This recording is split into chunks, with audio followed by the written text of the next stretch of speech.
আসসালামু আলাইকুম। আমি রাফানুর। রাফাজ ডেইলি কুকিং এ আপনাদের স্বাগতম। আজকে আমার রেসিপিতে থাকছে একদমই নতুন একটি স্ন্যাকস রেসিপি সামোসা পুটলি। এটি আপনারা বিকেলের নাস্তাতেও তৈরি করতে পারেন কিংবা ইফতারিতেও এই রেসিপিটি আপনারা তৈরি করে নিতে পারবেন খুবই সহজ করে। তো চলুন দেখে নেওয়া যাক কিভাবে তৈরি করতে হবে। প্রথমে আমি একটি মিক্সিং বোলে নিয়ে নিচ্ছি ১ কাপ ময়দা, দিয়ে দিচ্ছি ১ চামচ আস্ত জিরা, দিয়ে দিচ্ছি ছোট চামচের ১ চামচ লবণ এবং ১ চামচ রান্নার তেল। এখানে রান্নার তেলটি একটু কম ব্যবহার করতে হবে, না হলে ময়দাটা খাস্তা হয়ে যেতে পারে। এখন আমি তেল এবং ময়দাটি একটু ভালো করে মেখে নিচ্ছি। মাখা হয়ে গেলে আমি অল্প অল্প পানি দিয়ে একটি খামির তৈরি করে নিব। খামিরটি মিডিয়াম সফট করে নিলেই হবে, বেশি নরমও না এবং বেশি শক্তও না, মিডিয়াম সফট করে নিতে হবে। আমার খামিরটি তৈরি করা হয়ে গেছে। এখন আমি এটিকে রেস্টে রেখে দিব।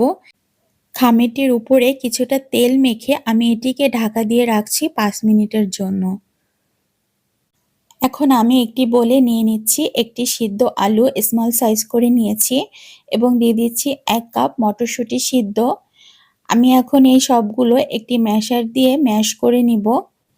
ম্যাশ করা হয়ে গেছে। এখন আমি এর ভিতরে কিছু মশলা অ্যাড করব।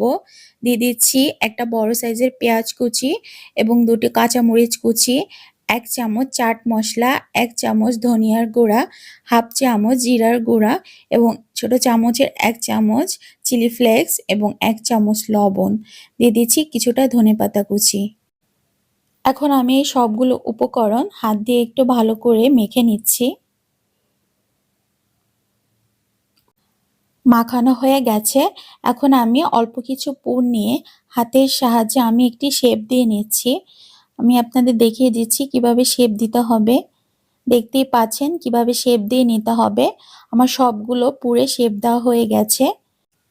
এখন আমি আগে থেকে যে খামিরটি রেস্টে রেখেছিলাম সেটা নিয়ে কিছুক্ষণ মথে নিচ্ছি এবং এটিকে আমি একটি লম্বা-লম্বি রুটি তৈরি করে নিব। আপনারা চাইলে গোল করেও নিতে পারেন। আমি লম্বা-লম্বি করে রুটিটি বেলে নিচ্ছি।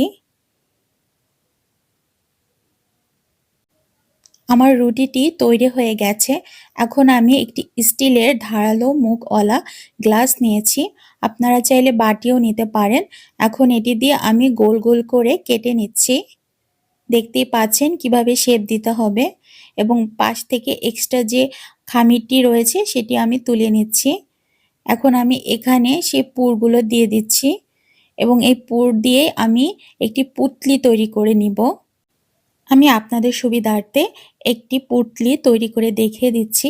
আমি একটি স্লাইস নিয়ে সেখানে একটি পুর দিয়ে আমি একটি পুঁটলি তৈরি করব।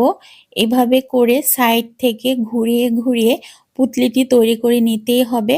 দেখতেই পাচ্ছেন কিভাবে পুঁটলিটি আমি তৈরি করলাম। এখন আমি পুঁটলিটির মুখ বাঁধার জন্য একটি পেঁয়াজের কলি নিয়ে এটিতে গিট্টু দিয়ে পুঁটলির মুখটি আমি গিট্টু দিয়ে দিচ্ছি। একটা গিট্টু দিলেই হবে।